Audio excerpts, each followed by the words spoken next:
I'm Clint, and it's a Q&A about getting into and working in the art industry, and this episode is Watches.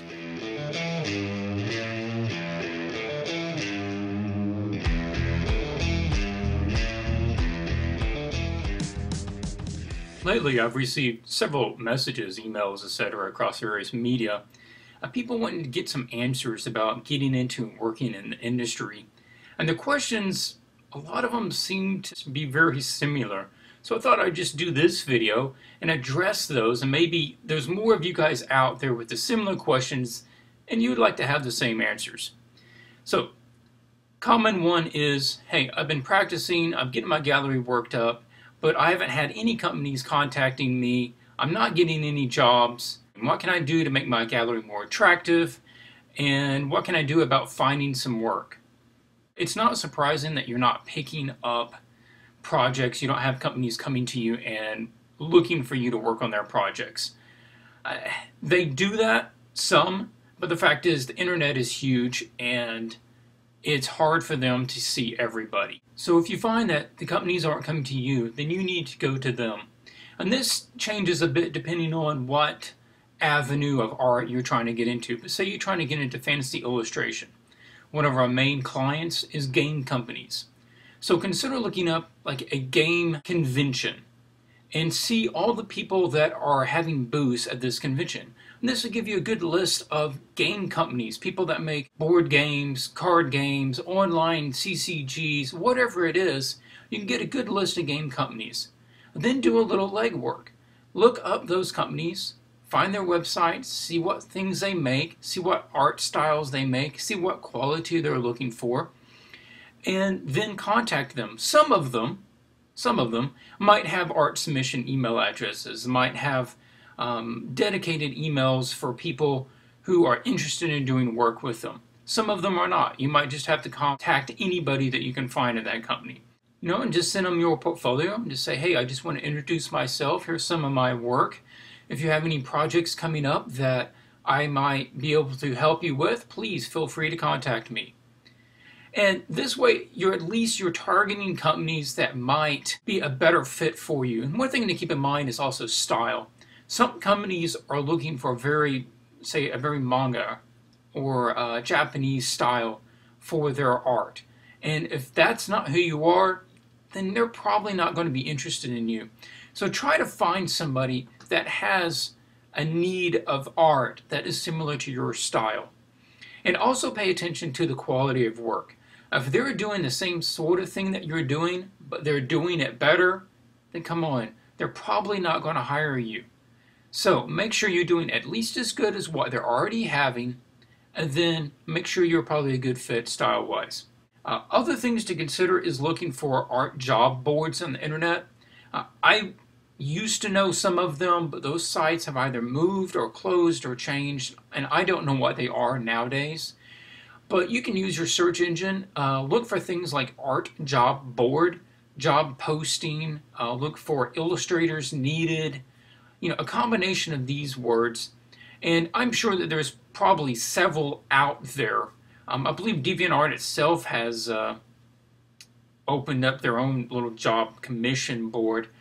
But these can really be hit and miss because you're going to have people out there who are maybe first-time authors and they're looking for a book cover and they want to pay $20 because, hey, I mean, artists, this is just something that they do, right? And they would do this for free anyway, so I shouldn't have to charge much. So it can be really hit and miss because you want to have good clients as much as they want to have good art.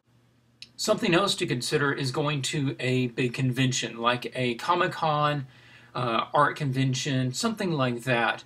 Because usually at those, you can get portfolio reviews. Ones from artists are good because they will help point out things technique-wise in your work that you should be able to improve. But also try to get it from an art director if you can. Art director would be somebody from a game company or a lot of publishers. They all have art directors. These guys probably have more pull about getting you into a position and getting you work than the artist would. So take your work to them. and you usually have to sign up for these things ahead of time. And there's usually a lot of waiting for these sorts of things.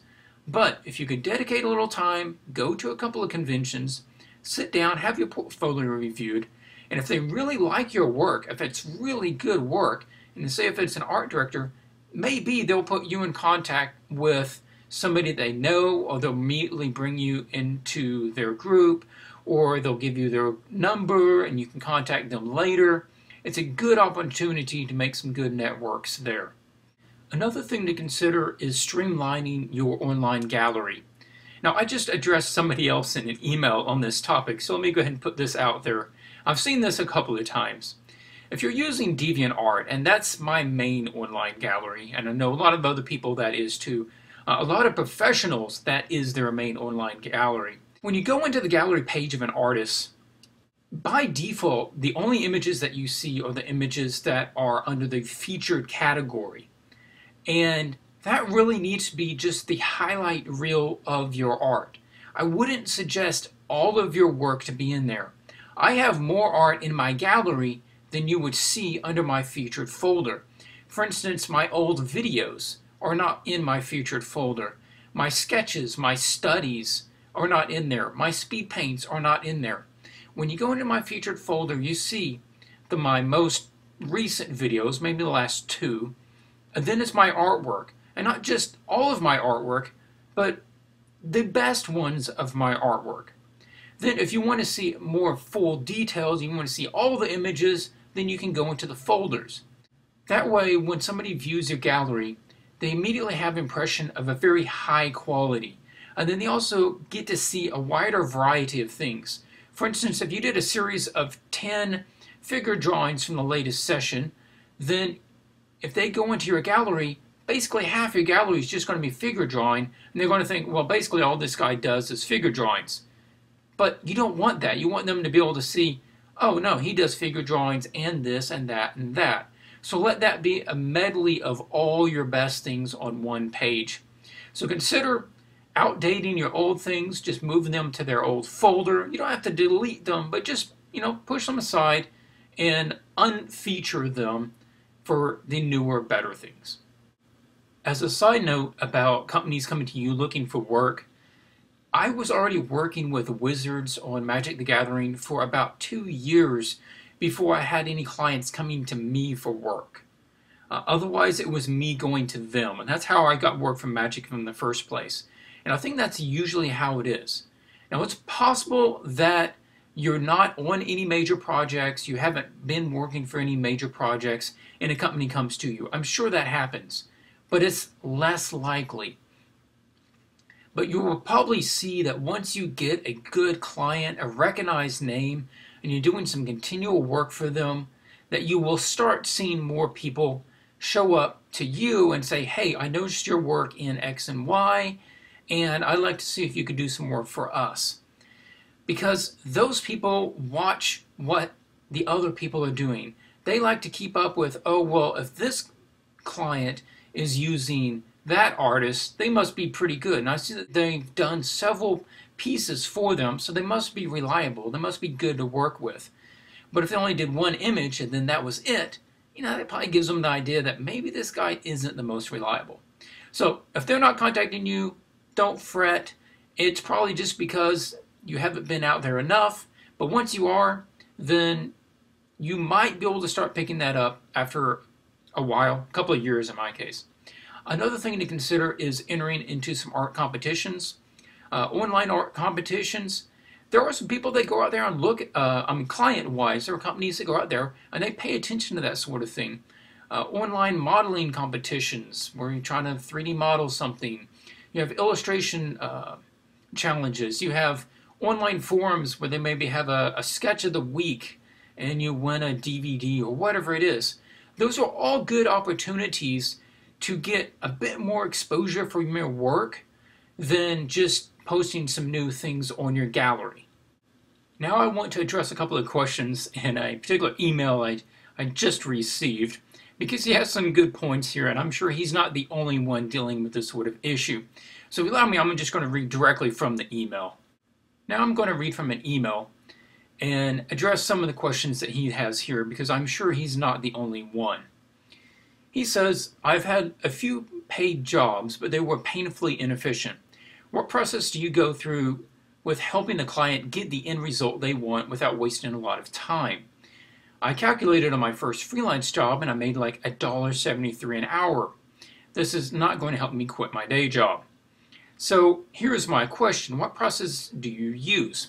I know you talked briefly about the minor and major changes in one of your videos. Yes, I did address that in my Breaking Into the Industry video. You can go take a look at that. I'll make a link in the description. My last job, I went something like this. 12 thumbnails sent to the client, and they selected 4. I refined those with basic value studies and sent them back. They picked one, and then I did a color study.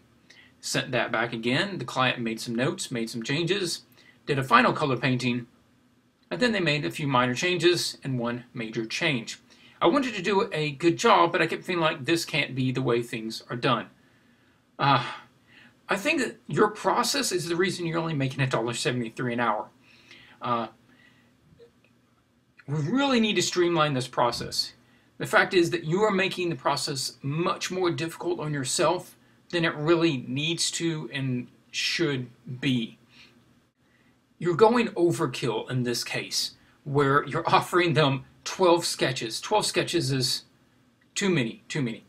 All right, to start with, let's look at the process the way it should be. You talk to the client, you get good direction from them, so that you only need to send up to 3 sketches. All right, each 3 of these needs to show a distinctively different take. For instance, a completely different composition. Are we showing the character from a long shot or a medium shot? Are we showing the character as a male or a female? It's things that are very different. It's not, oh, we're going to have one pose with the hands up and the other one with the hands down. No, that's not what the initial one's about. Initial ones is to give the big, broad, this is the direction we're going and not this direction. So they get up to 3. For Magic, I think most of the people for Magic, they probably only send 1. I sometimes send 2, but most of the time I just send 1. But that's also because, I've worked with them before and I know what they like and they know the sort of image I'm probably going to give them. So we have a good repertoire. And when they give me the description, I read the description. If it's unclear at all, I ask them about it before we start. So you start with clear understanding, send them 1 to 3 sketches. If they're a new client, maybe 3 sketches. You could probably give them some extra just to help you figure out what it is they're looking for. After that, you can take their input, you make your revisions, you give them an intermediate stage. You look for their input again. This is the stage at which they can ask for a major change, or minor changes, of course. And then you give them the final. At the final, they really don't get to make major changes before. That's what the intermediate stage was for. You've talked about it to begin with. You gave them an initial sketch. You gave them an intermediate stage. They know what this image is going to look like. So, there should only be minor changes at the end, and probably up to 2 of them. Any changes beyond that needs to be billed at an hourly rate, and those things should all be stated in the contract. Put it into words in the email when you're first talking with the client. My workflow is as follows. We discuss the project until we are both satisfied with the direction. I will provide a sketch. You will have input. I will give an intermediate stage. We will have input. At this stage, major changes should no longer be needed. I will give a final. Minor input and changes are allowed. Any changes beyond 2 minor changes at the final will bill at an hourly rate. This way, nobody is surprised at anything when it comes along. Everybody knows exactly what to expect.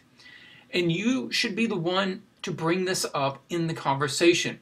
When they come to you, hey, they're looking to you. You're the professional in this.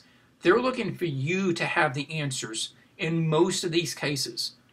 So come up and just say, hey, this is how I work, and just follow that along. It's much better for everyone that way. Another question. He says, another challenge was pricing. I know that this is a lot to ask, but how do you do pricing, billing? Do you give a bid on how many hours you think it will take, or just charge hourly? These are all the real-world problems they don't teach you in art school, and I'm struggling to find answers with credible sources. Now, these change from clients to projects to artists.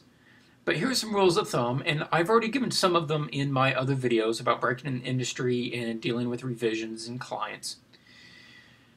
If you're dealing with a larger established client, they probably have set rates that they already pay for things. So if you're doing a book cover for XYZ Publishing, they probably have this rate that they pay for book covers. There's really not a lot of negotiation going on. They say, this is what I'm looking for, this is what we pay, do you want to take it? So that's very clear, it's easy to deal with. If it's fair, go with it. If you don't think it's fair, don't take it. That's just the way it works. But if it's a smaller client, they usually don't have a standard rate. And so you will need to give them a quote about what you want the project to be. Now, you could base this on your hourly rate. Say that, and I'm just picking a simple number, $10 an hour. That's what you know that you should be making. Based on how much money you want to make yearly and how many hours you're going to be working a week. You come up with whatever figure works for your financial situation. And you say, okay, $10 an hour. If you estimate that this project is going to take 20 hours, then you need to charge them in the range of $200. Now do remember that when you're estimating hours for a project, remember to include the hours of communication, because you will spend hours emailing the client, talking to the client on the phone, waiting for a response from the client, talking to them about the revisions, sending them the finals. There's a lot of time in the communication process, so make sure you add on a bit more for that. So you're going to say 20 hours, estimate a quote at 175 to 200. It gives you an idea. But only give them the quote once you've actually had the chance to look over the brief of the project. Say, give me the description of the project. You need to know the time frame. If this is a rush job, you need to charge more for it. Know the time frame and know what you're going to be painting. If they just say, what do you charge for a book cover? You need to know more than that. Is it going to have one character on it or 1,000 characters on it? Because that is another question from the email. He asks, I don't feel like I'm good enough yet to get the type of jobs that I think would pay well. Should I take lower paying jobs, or do I run the risk of being stuck with the lower paying job realm? I would say that if you can only find the lower paying jobs, then take them. If they're adequate, okay, there is an extent at which it's too low and it's better for you just to do your own studies. For instance, I wouldn't want to say, do a book cover that's going to take you 20 hours for $50, because that's just, it's not worth the headache to get paid $50 for that amount of work. So if it's a fairly reasonable low rate, then take it. And the fact is, your work is going to be constantly improving. So you will garner the attention of higher paying jobs. They'll be willing to pay you more to come to their project. So no, I don't think you'll get stuck there. But also don't start to sell yourself short. Don't forget to start looking for those bigger jobs, those bigger paying jobs, those more illustrious positions or projects. So do your work. Take what you can take. Certainly if your financial situation is hard, then you want to take whatever you can take. But no, I don't think you'll get stuck there. And that's all the questions we have for this Q&A. But if you have questions on this topic or other art topics, then please feel free to leave a comment. Let me know about those. We might be able to work those into a future video. Also, if you want to have your portfolio reviewed in an upcoming portfolio review episode, then just leave me a comment with a link to your gallery. And with that, Thanks for watching, and keep drawing.